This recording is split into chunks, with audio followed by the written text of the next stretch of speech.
Alors les amis, au Q2 2024, il y a pas mal d'argent qui ont été levés dans le monde pour financer les startups. Il y a plus de 9,8 milliards qui ont été mis pour les startups dans la finance, services, financiers. Il y a plus de 11 milliards qui ont été mis dans les computer hardware. Plus de 17 milliards qui ont été mis dans tout ce qui va être la santé et la biotech. Et il y a une petite industrie, je ne sais pas si vous connaissez, et qui commence un peu à décoller et qui est en tête du panier. C'est ce qu'on appelle l'intelligence artificielle, l'IA, qui a reçu plus de 24 milliards de financement lors de ce Q2 2024, du coup, pour un total de 79 milliards de financement global sur ce Q2. Ce qui est intéressant, c'est de voir qu'il y a une course à l'IA qui est en train d'être mise en place un peu partout dans le monde, relevée notamment par la Chine et les États-Unis, mais l'Europe avec Mistral a toutes ses chances, je le crois. Mais le sujet du jour, ce n'est pas tant de se demander qui va gagner, mais plus de regarder le nombre de personnes qui va très certainement perdre, et donc du coup, le nombre d'argent qui risque d'être perdu, et donc du coup, est-ce que finalement on n'est pas dans une bulle énorme qui risque d'éclater lorsque toutes ces boîtes arriveront à court de financement? J'avais vu une data, alors ça va être très approximatif ce que je vais te dire, mais qui démontrait le nombre de cash le cash que devaient générer les boîtes d'IA aujourd'hui, si on devait comparer à ce qu'ils dépensaient pour acquérir des puces auprès de Nvidia. Et il y a quand même un gap énorme, malgré le fait que ChatGPT en ce moment s'en mette plein les poches, il y a quand même un gap énorme entre l'argent qu'ils sont censés générer pour pouvoir, combler justement, ce gap et là où ils en sont aujourd'hui. Du coup, Alex, tu as fait une thèse sur le sujet, tu parles toutes les semaines à des investisseurs. Quel est ton avis? Est-ce qu'on est dans une bulle de l'IA et derrière, est-ce qu'on est dans une bulle de l'IA générative? Écoute, merci pour la question. Du coup, moi, c'est une question à laquelle je réfléchis beaucoup en ce moment, parce que déjà, c'est un truc qui m'intéresse, parce que 2, ça me concerne sur des produits qu'on essaye de sortir. Donc, forcément, je suis, entre guillemets, en plein dans la problématique.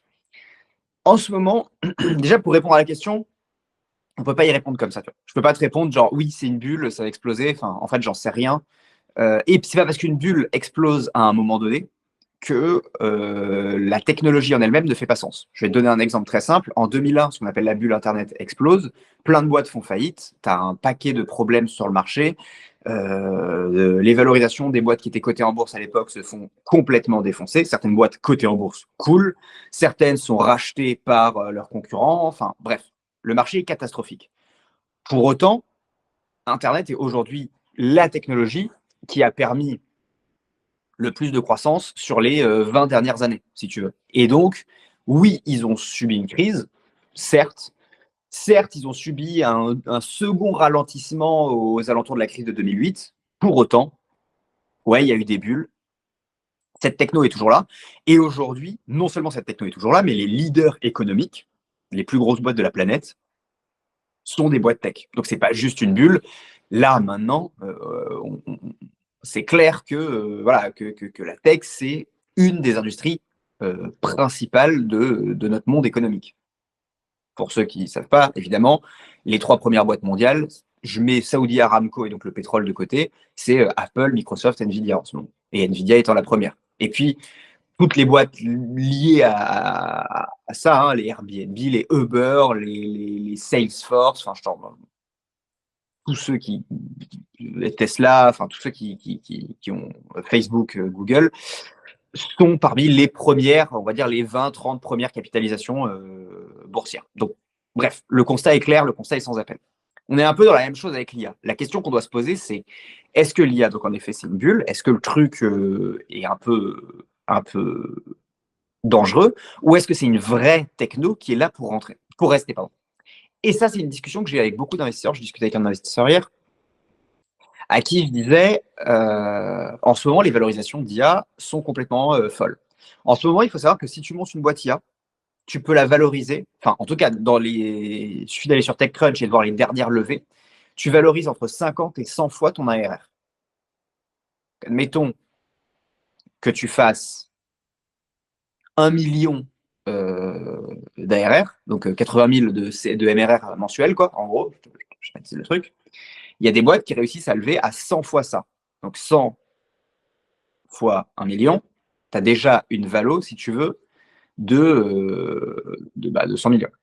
Donc 100 Pour millions donner de un tout petit valo. peu, pour donner un tout petit peu de contexte, un SaaS de base, on tourne autour de 5 à 10 fois, et encore, c'est en période de Ouais, folie, mais en moyenne entre 5 à 10 fois l'ARR. Voilà. exactement. Pour te donner un ordre d'idée, en 2021, quand tout le monde pétait un câble, le SaaS, tu pouvais le faire entre 10 et 15. Et en ce moment, tu es plutôt entre 5 et 10. Avec, si tu atteins 10, tu es très, très, très, très, très bon. Et vraiment, tu as des chiffres qui le prouvent. Et à mon avis, non seulement tu multiplies ton ARR, mais en plus, c'est de l'ARR rentable, si tu veux. C'est-à-dire qu'à la fin de l'année, tu ne perds pas d'argent. Il y a une histoire de cash flow et tout ça.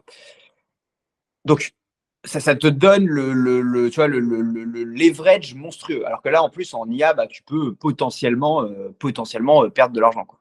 C'est le cas de Perplexity. Perplexity, donc grosse startup d'IA générative qui est en train, donc on va dire concurrent de Google, pour la faire simple, concurrent de Google, mais avec de l'IA générative. Ils sont en train de lever 250 millions d'euros sur une valo à 3 milliards, avec uniquement, on va dire, 20 millions d'ARR, 20 millions d'ARR qui ne sont pas rentables, ils sont à perte. Donc, ça veut dire quoi? Ça veut dire, OK, les valorisations sont en surchauffe. Mistral, on ne connaît pas leurs chiffres, mais ils viennent de lever sur une valo à 5 ou 6 milliards. Euh, j'ai un doute sur le fait qu'ils fassent plus d'une vingtaine, trentaine, cinquantaine de millions d'euros de CA. Tu vois. Peut-être que Après, je je me pense trompe.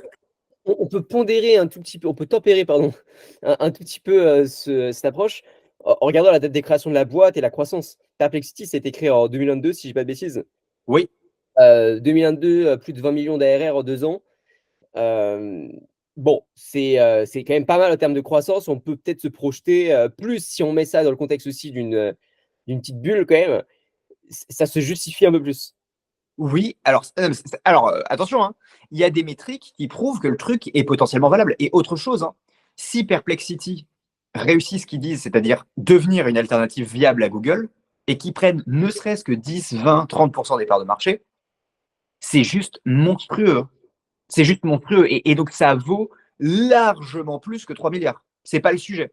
Par contre, par contre, ce que je dis juste, c'est que dans cet écosystème-là, les ratios économiques ne tiennent plus. Et quand les ratios économiques ne tiennent plus, c'est qu'en général, on est dans une phase d'emballement. Autant côté utilisateur, hein, qui se mettent à utiliser de plus en plus l'IA et on voit qu'il y a une adoption qui est de plus en plus grande, et de l'autre côté, du coup, les investisseurs qui éclatent ces ratios pour gagner les deals. Parce que ce genre de valo, elles arrivent parce que des investisseurs surparient sur des mecs, si tu veux.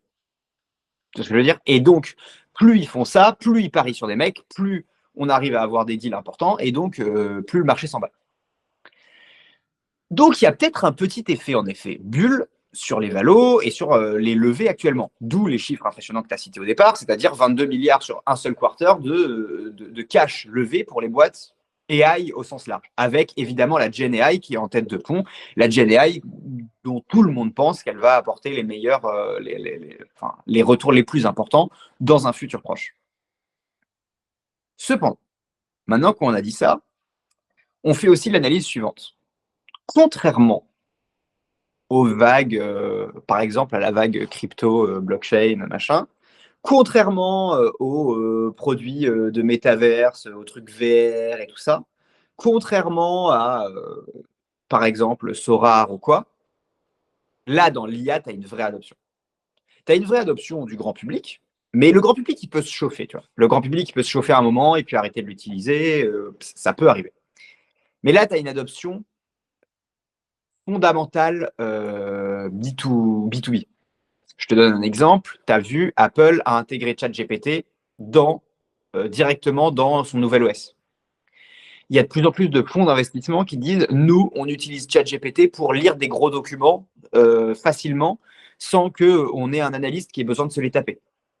On a des boîtes médicales qui disent, j'utilise de plus en plus d'IA pour m'assurer de la complémentarité médicamenteuse ou pour m'assurer que que le rapport du patient, je l'ai bien lu et j'ai pas fait d'erreur, et ainsi de suite. Et donc, on se rend compte que des domaines très sérieux, pas juste je triche en cours de troisième pour faire ma rédaction, des domaines très sérieux commencent à utiliser l'IA dans leur process de manière quotidienne. Et ça, c'est un signal fort. Ça, c'est un signal qui dit, enfin, c'est un signal qui, moi, me laisse penser la chose suivante, même s'il y a une bulle, même si elle pète et que la moitié des startups d'IA disparaissent, ce qui s'est passé à un moment avec la bulle Internet, c'est une techno qui est là pour rester. Parce que c'est une techno qui est l'avenir de l'économie numérique. Je ne sais pas si c'est le cas avec la blockchain. Je ne sais pas si c'est le cas avec AR, VR. Je ne sais pas si c'est le cas avec plein de choses. Je pense, personnellement, là je me mouille un peu, mais je ne prends pas trop de risques à mon avis. Je pense que l'IA est vraiment la prochaine frontière. Aujourd'hui, en fait, on est à des balbutiements de l'IA. Ok, on a eu ChatGPT, ok, on a Perplexity qui fait des trucs cool, ok, on a plein de choses, mais je pense qu'on en est encore au balbutiement. Et je pense que petit à petit, toutes les boîtes vont se mettre à utiliser de l'IA, à minima, à un endroit de leur process. Quelque part, à un endroit de leur process, elles vont se mettre à faire de l'IA. Et les boîtes tech vont petit à petit se transformer en boîtes power by AI. Et c'est pour ça qu'on voit tous les gros actuellement essayer soit d'acheter des teams IA, soit d'acheter des boîtes IA, soit de mettre de l'IA dans leur process, soit de faire des partenariats avec les leaders en IA, à savoir OpenAI. Et ça, même s'il y a une bulle temporaire, je pense que c'est parti pour rester. J'espère que je réponds à ta question précisément, mais Ouais, il y avait deux questions. Je pense que tu as bien répondu à la première qui est est-ce que l'IA générative est une bulle? Et la réponse c'est bah oui, mais on s'en fout parce que en tous les cas ça va rester. Et la seconde question qui était un peu plus spécifique, et je pense que ça peut nous permettre aussi de rentrer un peu plus dans les détails, c'est est-ce que l'IA générative est une bulle? Parce que si ça se trouve, tous ces financements ils sont bien jolis, mais s'ils se trompent ils se trompent de poulain, en l'occurrence miser sur toutes les boîtes qui pensent que l'IA générative finalement c'est de big bets vers où il faut aller, bah, ils sont mal. Hem, il y oh, a notre ami, notre très cher ami, qu'on invitera le podcast, Yann Lequin qui justement le crie à tue-tête, que ce soit sur les réseaux ou lors de podcasts dans lesquels il peut aller, en disant: «Mais tous ces gaillards, ils se trompent. Ce que ChatGPT fait, nous, on a réussi à le sortir, des mois avant. C'était niché, c'est dans le domaine scientifique, on s'est fait cracher la figure. Génial, après ChatGPT est sorti, tout le monde a été super content et tout le monde les a traités de génie». Le truc qu'ils savent pas, c'est que ChatGPT et l'IA générative, eh bien, ça présente un certain nombre de limites. Et d'ailleurs, on le voit, ChatGPT, il y a 2 ans, hem, l'évolution que moi je vois dans ChatGPT surtout, c'est, la créativité au niveau des usages. «Ah mais c'est intéressant, on peut utiliser ça comme ça, ici, ici, ici». Donc du coup, il y a pas mal que ce soit des SaaS ou même des features, des nouvelles features qui apparaissent sur ChatGPT, qui permettent justement de réutiliser l'existant, mais pas forcément d'aller plus loin en termes de, niveau de réponse. C'est mon feeling et c'est aussi ce que dit Yann Lequin. Hem, est-ce que tu t'es un peu intéressé à ça? Qu'est-ce que tu penses de l'IA générative en règle générale? Est-ce que tu penses que c'est une bulle? Est-ce que tu as entendu parler du modèle GEPA? alors, tu as posé plusieurs questions, je vais répondre à la première. Je pense qu'en effet, il y a toujours le même problème dans le monde de l'investissement, c'est que les gens ont ce qu'on appelle un esprit grégaire. Ils aiment suivre leurs semblables. Je m'explique. Aujourd'hui, ChatGPT, les mecs ont fait des retours délirants parce que la boîte est valorisée à un point pas possible. Donc, la participation de tout le monde, je suppose, est valorisée. Alors, à la base, c'était une non-profit, donc je ne sais pas comment ils se sont démerdés. Ils ont recréé une boîte par-dessus. Enfin, bref. Peu importe, mais en tout cas, les mecs ont fait des retours extraordinaires et la valo est extraordinaire. Donc, tout le monde se chauffe et veut faire du Gen AI. Le Gen AI, c'est bien. Moi, je pense pas que Enfin, disons que je suis plus nuancé qu'Yann Lequin. Je pense pas que la Gen AI soit un problème en soi. La Gen AI fait partie de la panoplie. Et aujourd'hui, on met tous les efforts sur un bout de la panoplie. Ça, c'est l'erreur. C'est pas la Gen AI en soi qui est une erreur. La Gen AI, c'est très bien. Il en faut. Et je pense que la Gen AI va amener son lot d'innovation, son lot de gains. Voilà. Mais par contre, il ne faut pas qu'elle soit seule. Il ne faut pas qu'il y ait que la GenAI. S'il n'y a que la GenAI, là, ça va poser un problème. Il faut voir plus large que juste la GenAI. Et en fait, je pense que ça, c'est le problème. C'est-à-dire que quand il y a un truc qui marche, tout le monde se concentre dessus. Plutôt que de se dire, OK, ce truc-là, il marche déjà. Tous les gains que je vais avoir maintenant, ils descendent par rapport à celui qui a breakthrough, si tu veux. Enfin, je veux dire, aujourd'hui, les boîtes qui sont financées maintenant, alors je mets peut-être Mistral et puis Anthropic dans un seul batch, on va dire. Tu as, OK, Mistral, Anthropic, OpenAI, peut-être que eux, ils vont réussir. Mais je vois là souvent des boîtes de GenAI qui sortent, je ne sais plus exactement les noms, il y a H, on a H en France, on en a d'autres et ainsi de suite. Si elles essayent juste de copier celle-là, les rendements seront juste moins bons. Même s'ils sont rachetés pour 5 milliards, ils n'auront pas l'espèce de rendement délirant qu'a OpenAI, si tu veux. C'est la même chose. Opera existe, Opera, ça fonctionne, mais ils n'ont pas le rendement que les investisseurs de Google ont eu. C'est aussi simple que ça. Et je pense qu'il y aura la même loi sur l'IA. Le premier prend une énorme part de marché avec des rendements délirants et tout ça. Et puis ensuite, ça décroît plus tu es rentré tard dans la danse. Et là où, à mon avis, beaucoup d'investisseurs font une erreur, c'est de ne pas aller chercher d'autres sous-jacents. Par exemple, des IA qui permettent de faire des super calculs impossibles de faire hors IA, des IA de simulation, des IA pour le jeu vidéo de rendering, d'environnement 3D et tout ça. Et tout ça, c'est des trucs qui aujourd'hui sont moins valorisés.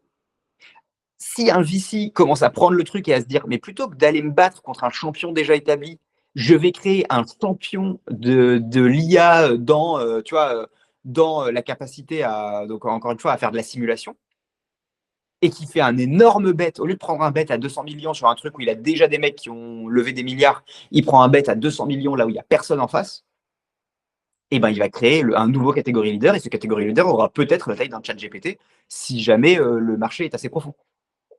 Et je pense que l'erreur, elle est là. Et tu vois, Anthropic, c'est un peu entre les deux. Anthropic, ça utilise d'autres modèles, donc ça semble être, tu vois, plutôt une boîte consumer. Mais d'un autre côté, ça attaque le marché du moteur de recherche. Donc, tu es un peu entre les deux en te disant, si je prends ce bet-là, potentiellement, je peux être un catégorie leader aussi. Tu vois, tu es un peu, mais ça reste de la GenAI. Donc, je ne sais pas comment très bien le qualifier. Non, je dis Anthropic, pardon, Perplexity, je voulais dire. Perplexity, je veux dire. Perplexity, tu joues, tu peux encore jouer entre les lignes, tu vois. Et donc là, c'est normal qu'ils prennent un énorme bet. Et d'ailleurs, la boîte est valorisée 3 milliards. Donc voilà, il y a un bet à faire. Sachant que les mecs sont rentrés à une valo, je pense, il y a quelques années, ou même quelques mois de l'ordre de 200 millions. Donc les mecs ont déjà fait plus de x10. Donc, GenAI, il y a une bulle. Oui, je pense qu'il y a une bulle. Est-ce que pour autant, c'est pas une techno importante? Je pense que non. Ça, je pense que c'est une techno importante. Est-ce qu'elle sera seule? Non.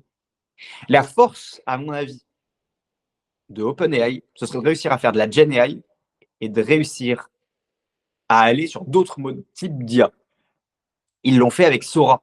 Alors tu vas me dire, c'est de la GenAI pour la vidéo, mais tu vois, on est un peu sur une autre catégorie. Parce que ça se trouve, demain, ils te feront de la GenAI, de l'IA tout court, tu vois, d'analyse. Et ils te mélangent analyse, et ils deviennent vraiment très très forts, prédire le futur, machin, mélangé avec de la GenAI à qui tu peux poser des questions et qui te renvoie une réponse en texte et ainsi de suite. Là, ils pourront avoir un produit qui tue tout. Aujourd'hui, on n'en est pas là quand même.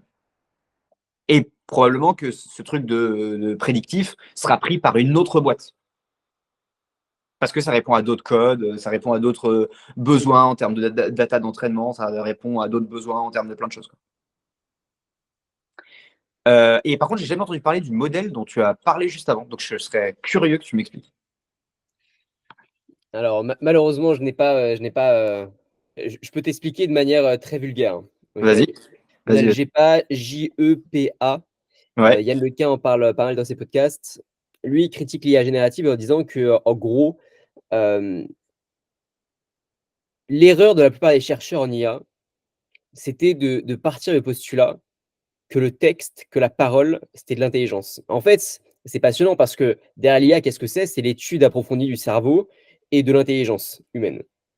Et du coup, il y a un postulat pour dire, OK, l'intelligence, c'est savoir formuler des idées, savoir formuler des pensées. Et donc, à partir du moment où on est capable de créer du texte, de créer de la voix, eh bien, finalement, on a atteint l'intelligence humaine. Et on se rend compte qu'il y a un blocage. Même aujourd'hui, c'est visible et les chercheurs se rendent compte aussi qu'il y a un blocage. Et en fait, ce que pense Yann Lequin, c'est que la vraie intelligence n'est pas le langage, qui est finalement une toute petite partie de l'intelligence, mais c'est la capacité à percevoir le monde, ce qui est différent. Et donc, on se rend compte qu'aujourd'hui, avec l'IA générative, ce qui est génial, c'est que si on lui demande de générer une voiture qui fonce sur la route en pleine forêt avec la pluie qui tombe, eh bien, tu pourras zoomer sur l'image qui va être générée et tu vas voir le pixel de chaque goutte d'eau qui va tomber sur les arbres, sur la route, sur le pare-brise, etc., etc. Sauf qu'on s'en fout. Je veux dire, nous, en tant qu'humains, lorsqu'on roule dans une voiture au milieu de la forêt avec de l'eau qui tombe, on se fiche de chaque pixel de goutte qui tombe. On a une image globale. Ouais. Et donc ça, justement, c'est le nouveau pari que fait Yann Lequin avec le modèle GEPA, qui n'est pas un modèle nouveau, hein, c'est un modèle qui date d'il y a quelques années déjà, mais qui n'est pas aussi en tendance que les IA génératives et que les LLM.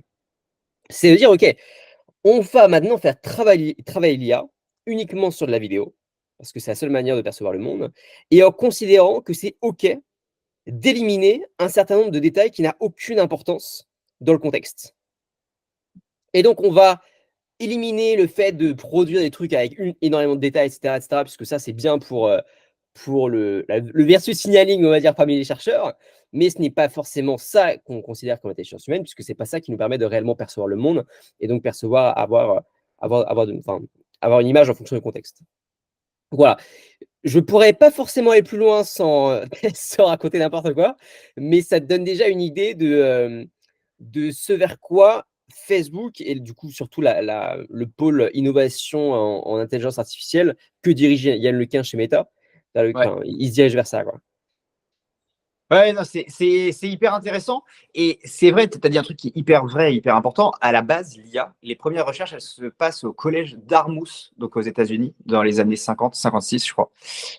Et en fait, le but à la base, c'est est-ce qu'on est capable de reproduire dans une machine un cerveau humain? La problématique de base de l'IA, c'est celle-ci. Est-ce qu'on est capable de reproduire avec un ordi un cerveau humain? Et à quel point il est capable de s'en approcher? Et tu vois, les premiers trucs pour savoir si une IA est intelligente ou pas, c'était ce qu'on appelle le test de Turing. Je ne sais pas si tu vois ce que c'est. C'est en gros, Si, je si, parle à je une vois. IA, je ne vois pas évidemment que je suis en train de parler à une IA, donc il ne faut pas que je sache qui est en face de moi, je ne peux pas voir physiquement que c'est un ordi, quoi. Et donc, si, si le logiciel arrive à me berner, alors il est intelligent. Si je ne vois pas que Je, c'est... je- je pense que ce test maintenant il est caduc parce Il est qu'aujourd'hui complètement caduque. on voit plus forcément, mais ça ne veut pas forcément dire pour autant que le logiciel en face est intelligent. En fait, c'est ça. C'est qu'on se rend compte que les premières hypothèses, du coup, sont complètement caduques. Parce que bah, aujourd'hui, tu pourrais ne pas voir que tu parles à une IA. Pour autant, le logiciel n'est pas méga intelligent. La preuve, les IA, tu vois, sont toujours pas capables de faire plein de trucs. Or, je suis sûr que sur plein de sites, je crois que je parle à quelqu'un et je parle à une IA. Tu vois. C'est possible. Et ça prouve un truc important, c'est qu'on a du mal nous-mêmes à définir notre propre intelligence. Tu vois, on parle des années 60. Dans les années 60, on a avancé depuis, mais on ne parle pas d'un truc il y a 300 ou 400 ans. On avait déjà un paquet de recherches anthropologiques, on avait déjà une idée assez claire de comment fonctionnait le cerveau. Enfin, tu vois, et le test de Turing, il a été valable jusqu'à il n'y a pas longtemps. Jusqu'on va dire aux années 2000, le test de Turing était relativement valable. C'est-à-dire que jusque dans les années 2000, où on avait une très bonne connaissance de l'être humain, on s'est fourvoyé en partie. Je ne dis pas qu'il n'y avait pas des voix. À partir des années 80, il y a plein de mecs qui ont dit ouais, le test, on n'est pas sûr qu'il soit valable, machin. Mais globalement, collectivement, on s'est fourvoyé sur qu'est-ce que c'est l'intelligence. Enfin, on a prouvé qu'on se fourvoyait sur qu'est-ce que c'est l'intelligence. Et aujourd'hui, si je te demande de définir qu'est-ce que c'est l'intelligence, personne n'est capable d'apporter une réponse réelle. Et donc, on essaie de répliquer quelque chose qu'on ne comprend pas bien à la base. Ce qui est d'ailleurs hyper intéressant, une des utilités de l'IA à la base, c'était pas de faire travailler l'IA à notre place, c'était de répliquer le cerveau humain pour essayer de comprendre mieux comment il fonctionne. Tu vois comment on a inversé l'utilité de l'IA? L'IA, à la base, c'est un truc de chercheur. C'est un truc de chercheur qui dit, OK, on va reproduire un cerveau humain, on va reproduire la manière dont il fonctionne. Et en faisant ça, et en l'étudiant, du coup, on va trouver comment nous-mêmes on fonctionne. Et on est parti de ça en disant, attends, en fait, ça, c'est vachement compliqué. Concrètement, on n'y arrive pas. Donc, pour se faire financer, pour qu'on puisse avancer, pour que ça puisse être hype, il faut trouver des utilités business. Il faut trouver des utilités économiques. Et donc, prenons ces technos et faisons-le faire des trucs à notre place. Et c'est là que tout le grand délire de ouais, l'IA va me voler mon travail et tout ça est arrivé. C'est pas le but à la base. En fait, ils se sont dit, comme on a fait moins bien, bah, peut-être que les tâches fastoches, on peut les automatiser. Et c'est vrai, ça a été le cas avec de l'industrialisation, ça a été le cas avec plein de petits logiciels d'IA aujourd'hui, c'est le cas avec ChatGPT sur certaines tâches, et ainsi de suite. Et ça a une vraie valeur économique, c'est pas le sujet. Mais le sujet de savoir si c'est une bulle et si c'est la prochaine techno, ce que moi je pense, n'est pas juste dans l'IA générative, et n'est même peut-être pas dans la capacité à répliquer réellement le cerveau humain, autant que de la capacité d'accompagner l'humain à faire mieux avec son cerveau. Et avec son temps et ses moyens et tout ce que tu veux. Ouais, passionnant. Passionnant, passionnant. Mais du coup, si je continue un peu dans cette direction-là, pourquoi est-ce que toi, et c'est peut-être le cas d'ailleurs, mais pourquoi est-ce que toi et moi d'ailleurs, on n'investit pas massivement, finalement, dans des boîtes d'IA? Parce qu'avec du recul, tout le monde pourrait se dire: «Mais attends, mais c'était sûr que internet allait exploser, que Amazon allait exploser, que ci, que ça allait exploser», mais c'était évident. Pourquoi on l'a pas eu avant? Pourquoi on n'a pas investi là-dedans? Pourquoi nos parents n'ont pas investi là-dedans? Et nous, finalement, aujourd'hui, on est un peu dans le même, cas d'étude, sauf que c'est avec l'IA, sauf qu'aujourd'hui, on a beaucoup plus de capitaux qui sont déployés pour pousser ces boîtes, à des valorisations qui sont aujourd'hui, même si on est dans une bulle, bon, bah, ça reste quelque chose d'assez léger pour des boîtes qui pourraient révolutionner le monde et à peu près tous nos métiers. Quelle est ton approche par rapport à ça? Est-ce que tu considères finalement un peu comme Yann Leonardi qui disait que, il accepte d'être, de pas finalement être un early adopters, donc là c'est plus un early buyer, de ces nouvelles technos qui attendent que, avant enfin attendent que ces technos aient fait leurs preuves ou non? Ou enfin je veux dire, est-ce que c'est un choix logique que tu veux faire en mode: «OK, on n'est pas encore sûr, on attend de voir», ou alors est-ce que juste tu y penses pas? Est-ce que c'est pas ta priorité? Comment tu te positionnes par rapport à ça? Alors moi, par exemple, pour mes investissements personnels, j'entends, hein, à titre perso en bourse, je n'investis que sur des boîtes qui ont un avenir dans l'IA. Je te donne un exemple.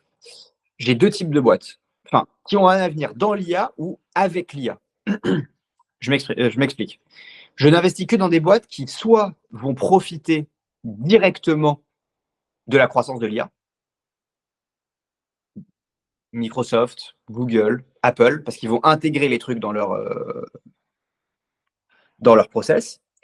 Soit ils vont en profiter parce qu'ils vendent des produits indispensables à l'IA, Nvidia, TSMC, tu vois, toute la filière. Je ne le fais pas, mais je pourrais investir, tu vois, dans des mines enfin, je connais pas les matériaux qu'il faut, mais tu vois, dans des mines de cobalt, parce que tu te dis, bah, ok, il va y avoir besoin de cobalt, donc les trucs vont exploser. Je suis pas, enfin, je m'arrête au niveau de la puce, si tu veux. Moi, je vais pas en dessous, parce que j'en sais rien, et puis c'est souvent des business un peu shady, et ça, je préfère éviter. Donc sur ces boîtes-là, ou alors des boîtes qui ne souffrent pas de l'IA, parce que, comme je l'ai dit, je crois, dans quasiment le premier podcast qu'on a tourné, les boîtes ont de l'IP. Nintendo, Disney, ou des grosses boîtes de real estate. En ce moment, un des trucs que je fais, c'est les boîtes de real estate se font découper, parce que le marché IMO est en crise. Sauf que à l'époque de l'IA, ben, un parc immobilier, il a la même valeur, voire dans une grande ville, il a la même valeur, voire il en a plus que maintenant. On s'en fout, l'IA n'a pas d'impact sur le prix de ton building, tu vois, a priori, sauf si j'ai raté un truc, mais il y a de grandes chances que ça n'ait pas d'impact sur le prix des buildings. À l'inverse, j'évite tous les trucs qui pourraient être, tu vois, disruptés par l'IA très rapidement. Les industries avec pas trop de valeur ajoutée, tu vois, donc pas du luxe, machin, mais qui se digitalisent pas trop. Bon, bah ça, j'évite. Les boîtes de conseil, tu vois, qui sont cotées en bourse et qui ont pas trop de valeur ajoutée. Enfin, si demain l'IA devient très très forte, ils ont zéro valeur ajoutée. Et s'ils prennent pas le train, je ne parie pas sur le fait que. En fait, je parie pas sur le PDG qui se dit tiens, je vais prendre le train, c'est hyper malin. Si je vois pas un signal clair que le mec a pris le train, je mets pas de thunes sur ces boîtes-là. Et donc, moi, mes invests, je les cale comme ça. Ça, c'est la partie, on va dire, marché public. C'est-à-dire que sur lequel je peux investir avec une app, voilà, je me démerde et voilà. Donc ça, c'est ma stratégie. C'est-à-dire que je réfléchis. Et quand je te dis ça, je réfléchis autant à l'aune de l'IA qu'à l'aune de la transformation digitale au sens large du terme. Par exemple, j'évite des boîtes si je me dis, OK, la blockchain, potentiellement, si demain c'est à full potentiel, ça défonce cette boîte, elle n'existe même plus. Tu vois. Ça, j'évite aussi. Je reste sur des boîtes qui sont fondamentalement solides dans le futur. Quitte à ce que la boîte sous-performe un peu au moment où on se parle. C'est pas très grave. Tu vois, j'avais fait des investissements, moi, sur des trucs auxquels je croyais, notamment Coinbase. Et Coinbase a sous-performé pendant les 2 premières années. J'ai pris des pertes sur Coinbase pendant 2 ans. Tu vois. J'ai pris des pertes sur Robinhood pendant 2 ans. Et en fait, mon truc, c'était de dire, quoi qu'il arrive, je sors jamais. Enfin, je sors jamais. En fait, je sors pas tant que je suis en perte. Donc, il n'y avait pas de. Tu vois, j'attends. Je peux me le permettre, j'attends. Après, attention. Un, c'est pas des conseils boursiers. Deux, ça ne fonctionne que dans mon cas de figure où c'est pas du tout un truc dont j'ai besoin pour vivre. Donc, je suis beaucoup plus chill sur le sujet que beaucoup de gens qui font ça pour vivre ou quoi. C'est pas du tout un conseil, pas du tout un conseil d'investissement. Par contre, c'est juste la manière dont je réfléchis. Et la manière dont je réfléchis, c'est est-ce que c'est AI proof? Soit ça bénéficie, soit ça fait de l'IA tout simplement, soit ça. Donc j'ai du, enfin, tout ce qui est merde, je me fais le nom de la boîte, Palantir et tout ça. Donc soit ça fait de l'IA, soit ça utilise l'IA ou ça a la capacité d'en racheter et tout ça, Google, Microsoft, machin, soit ça vend des trucs pour l'IA, soit ça en souffre pas. Et donc, si ça en souffre pas et que tout le reste souffre, mécaniquement, le truc va monter, d'après moi. Et donc, je prends que des stratégies que moi, je considère AI-proof. Ça, c'est sur la partie publique. Sur la partie, on va dire, privée, il y a 2 options. Soit, enfin, moi, j'en intègre petit à petit là dans mon business. Donc, si tu veux, dans notre capacité à trouver des investissements par IA. Mais là, c'est pas vraiment de l'IA générative, c'est du calcul, en fait, tout simplement. Donc ça, j'en intègre dans mon business parce que j'y crois à mort. Et ensuite, il y a trouver des boîtes en venture. Mais ça, aujourd'hui, moi, ben, j'en ai pas trouvé beaucoup de vrais projets d'IA parce que, bah, évidemment, j'ai pas la chance d'être pote avec Sam Altman. Donc, on m'a pas proposé OpenAI tout de suite, tu vois. J'ai pas fait partie des premiers à qui on l'a proposé. Euh, je connaissais pas Mistral. Enfin, tu vois, les projets un peu sexy, j'y suis pas exposé. Enfin, je dis ça en toute humilité, tu vois. Et donc, les projets, on va dire, qui seraient, enfin, on va appeler ça du layer 2, tu vois. Enfin, en gros, des wrappers de ChatGPT et tout, je vois pas trop l'intérêt. Enfin, je dis pas que ça peut pas marcher. Il peut y avoir des trucs qui fonctionnent, mais on m'en a proposé deux, trois, tu vois. Je vois pas trop le truc. Et d'ailleurs, certains dont on m'a proposé le truc il y a, tu vois, 1 an, au moment vraiment de la hype ChatGPT, aujourd'hui sont morts ou inexistants. Donc ça, Ah, j'y crois pas trop.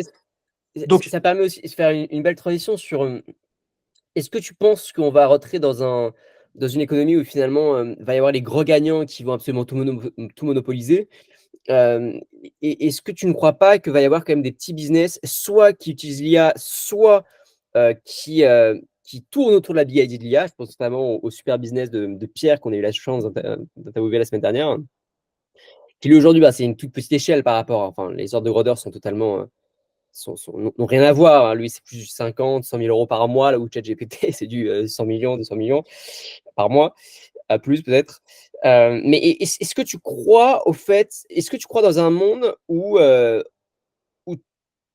où finalement l'IA, ça va se résumer à deux, trois grosses boîtes qui vont tout prendre Ou est-ce que tu penses qu'on va quand même rester dans une galaxie avec, avec tout un tas de petits business qui vont réussir quand même à plutôt bien s'en sortir de manière, viable et durable? Je pose aussi cette question parce que tout à l'heure tu faisais la comparaison avec les moteurs de recherche. Aujourd'hui, je pense pas qu'il existe de petits moteurs de recherche qui font, 50 000, 100 000 € par un mois, en solopreneur, tu vois? Avec, 100 de profit. J'y crois pas trop, tu vois? Enfin peut-être, hein, mais ou alors ça se compte sur le doigt d'une main, tandis qu'aujourd'hui les petits business d'IA, soit qui sont des layers 2, soit, eh bien, qui se basent autour de la big idea d'IA et qui font entre 50 000 € par un mois et peut-être certaines fois plus de 1 000 000, bah, il y en a pas mal.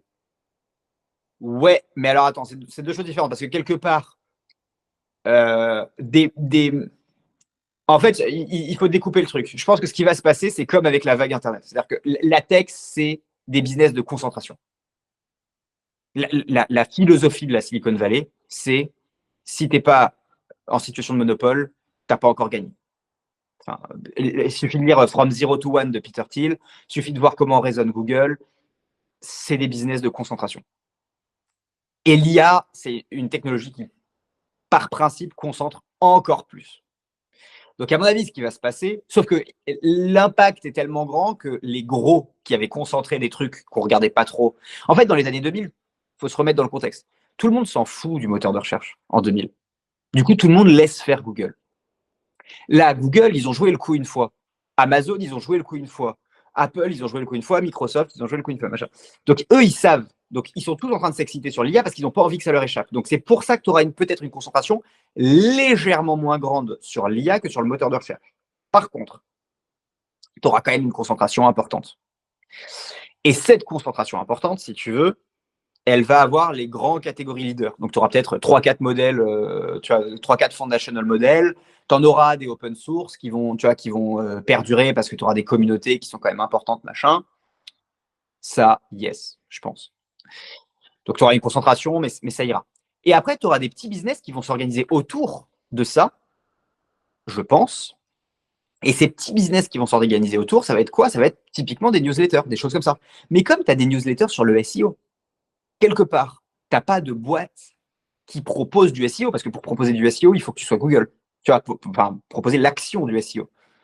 Par contre, tu as des agences pour améliorer ton SEO, tu as des newsletters pour parler de SEO, tu as des coachs en SEO, tu as des formations, tu as tout ça qui s'est organisé autour. Et je pense que ça va être pareil. Tu vas avoir des agences de prompting, tu vas avoir des agences de j'intègre de l'IA dans vos process alors que vous n'êtes pas une boîte d'IA, tu vas avoir des agences de formation pour IA, tu vas avoir des newsletters, tu vas avoir des médias, tu vas avoir des trucs, tu vas avoir tout ça qui va se constituer autour.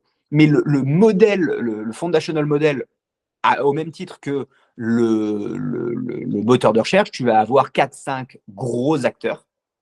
Et par contre, je pense que ce qui va souffrir, c'est les acteurs moyens.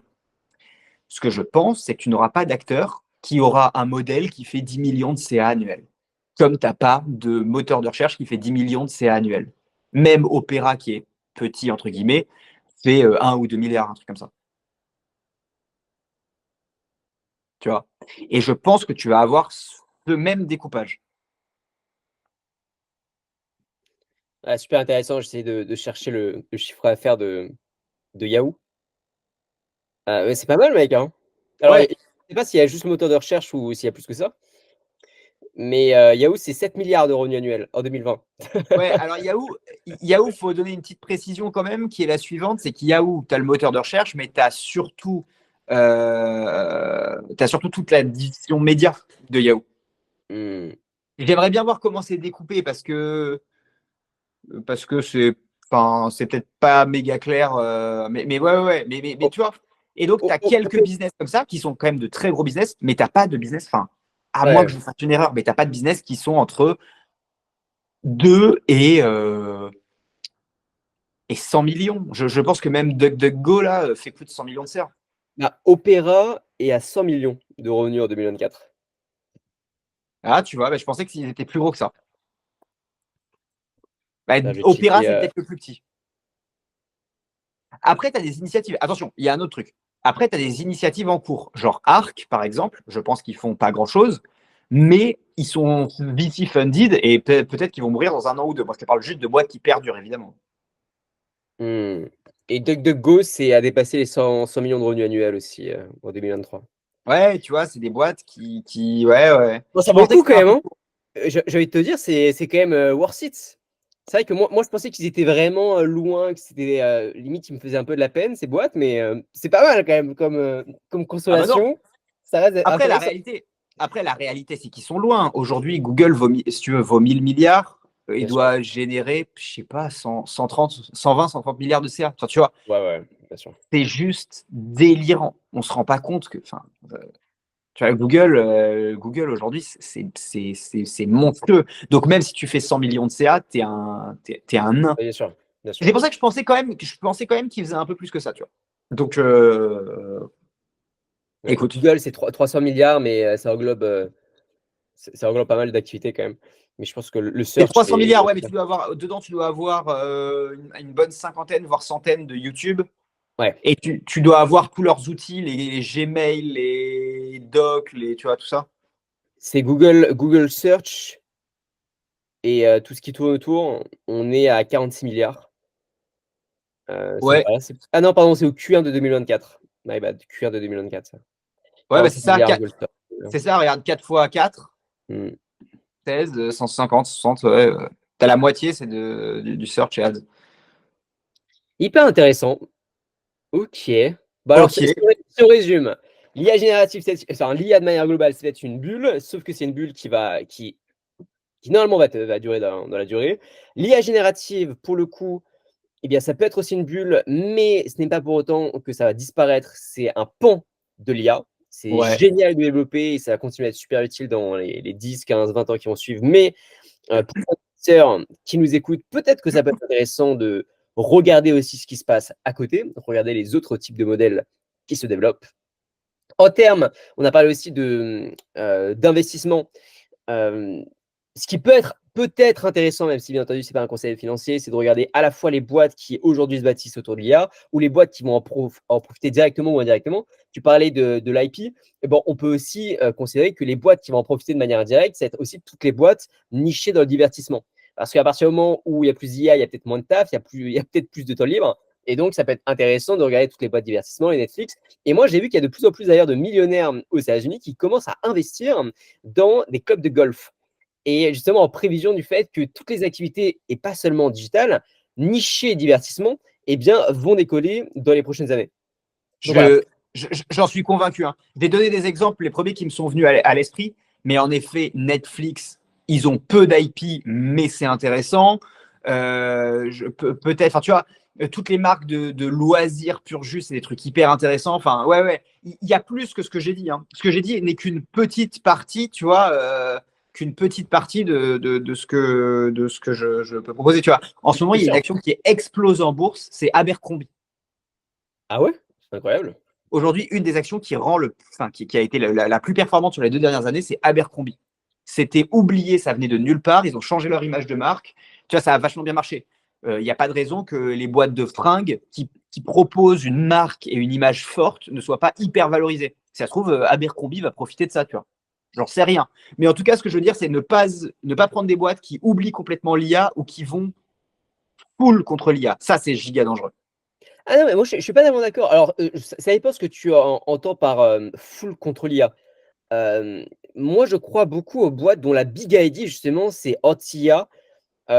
Les boîtes, par exemple, typiques ultra relations, où on va essayer le contact humain, on va essayer de fuir. Ça, j'y crois. Ah oui, moi je te parle, quand je te dis ça, moi je te parle des boîtes de logiciels, donc qui Ok. sont déjà dans la tech, mais qui ne veulent pas évoluer. Ah Ah oui, ouais, non, ouais, si tu vas bien sur sûr. l'autre extrême, c'est pas un sujet. C'est pas un sujet parce que tu auras justement les mecs qui veulent fuir ça ou le contre-coup de la bulle IA. Mais par contre, si tu vas dans des boîtes un peu vieillissantes de logiciels, je pense que beaucoup de boîtes de logiciels, tu vois, de taille moyenne, qui ne prennent pas l'IA en compte, qui s'en foutent et qui disent juste, vas-y, j'offre un logiciel de tu vois, X, Y, Z, ça, moi, je mets pas un centime dedans. Ouais, bien sûr. Ouais, je te rejoins. Et peu importe leur chiffre actuel, hein, c'est pas un sujet. Si je jouais à court terme, tu peux arbitrer un truc, mais moi, je fais pas ça. Et par contre, à long terme, je joue pas à ça. Mais tu connais beaucoup, toi, des boîtes tech aujourd'hui qui disent non, l'IA, nous, on n'en veut pas. En fait, ils disent pas ça. C'est juste qu'ils ont l'incapacité de s'y mettre. Ok. En fait, ce dont on se rend pas compte, c'est que nous, quand on parle de boîte tech, on voit des boîtes tech genre Salesforce, tu vois, des boîtes de logiciels. HubSpot. HubSpot, Salesforce. Oui, ok. Et là, on parle de la crème, on parle d'immenses cracks, tu vois, à tous les étages, voilà. Mais on oublie que pour tous les Salesforce et les machins, il y a des dizaines et des dizaines de CRM moyens. Genre en France, on a Cegid ou je sais pas quoi là, enfin, ou Sage ou Sage ou je sais pas comment ça se prononce. Enfin, tu vois, on en a plein des trucs comme ça qui sont des boîtes qui aujourd'hui font entre 50 et 1 milliard de CA et qui ont aucun plan pour aller sur de l'IA. Enfin, autre que je te mets un petit plugin ChatGPT éventuellement, tu vois, mais ça s'arrête là. Et des boîtes comme ça, il y en a des palanqués, des boîtes tu vois, pour les factures de resto, des boîtes pour gérer tes stocks de je sais pas quoi, enfin, des palanqués, des palanqués de boîtes qui en fait sont juste des boîtes logicielles qui, à l'ère de l'IA, avec un HubSpot infusé sous IA ou un Salesforce infusé sous IA, ce qui est quand même en gros le plan de HubSpot et Salesforce, hein, qu'on soit clair, euh, c'est un massacre, je pense. Parce que l'IA fera l'ultra personnalisation. Aujourd'hui, ces logiciels, ils s'en sortent parce qu'ils ont de l'ultra personnalisation pour les plombiers, pour les comptables, pour les je sais pas quoi. Demain, je pense que la valeur de tous ces trucs-là, c'est quasi zéro. Ouais. À moins, et souvent, c'est des trucs qui en plus n'ont pas une très forte image de marque. Alors, je les citerai pas, hein, mais il y a quelques grosses licornes françaises dans le lot. Tu veux pas Hein. les citer? Non, non, je vais pas les citer parce qu'on a des investisseurs en commun et tout, mais je pense qu'il y en a deux, trois.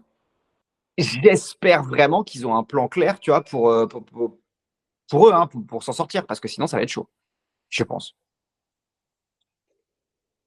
Ok, bah super épisode. Merci. On a appris plein de... Merci.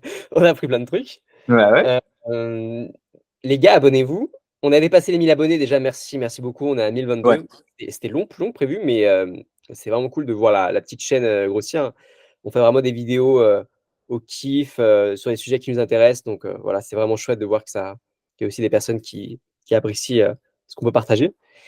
On se retrouve la semaine pro. On ne sait pas encore le sujet, mais je pense que ça va être peut-être les législatives, si on a le Ouais, même si on a ministre. plus, c'est ce qu'on se disait, si on a plus de news, on fera l'épisode débrief des législatives qu'on vous avait promis il y a quelques semaines, il y a 3 semaines, je crois. Et là, je pense qu'on va, on va essayer de débriefer le truc. Il n'y avait pas encore assez de matière en ce moment, mais je pense enfin, on espère qu'il y en aura en laissant une semaine de plus. Je suis pas sûr honnêtement, mais bon, On verra. on verra. Ciao! À plus.